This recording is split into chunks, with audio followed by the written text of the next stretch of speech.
what people don't understand is the sun is a portal. So I'll just tell you this example. I had this client come in and she wanted to lose weight. And she tried so many different things. I mean, literally, she went on a juice fast and the weight wouldn't budge. So obviously there was something going on.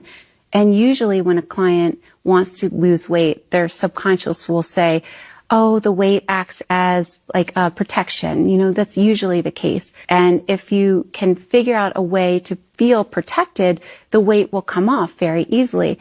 And the subconscious needs to understand this, and so does the conscious mind. Well, this wasn't the case. The higher consciousness said she needs to go outside without her contacts. And so that was a little surprising.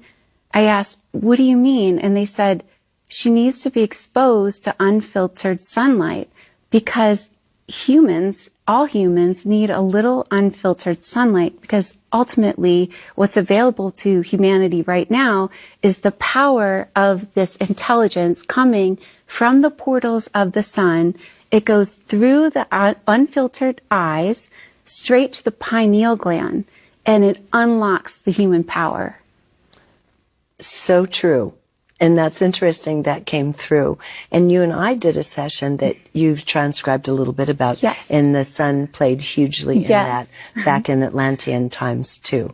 And also the whole notion of going out in the morning, for example, for people who are just having this memory come back again. Right. To go in the early blush of the morning when the sun's first rising, and even if you're just looking at the sun through your eyelashes to begin with, to just open your eyes for however many seconds and take the fullness of the cool sun's information into your being first thing in the morning has a phenomenal, I'm so glad you brought it up because I stopped doing it too, has a phenomenal effect.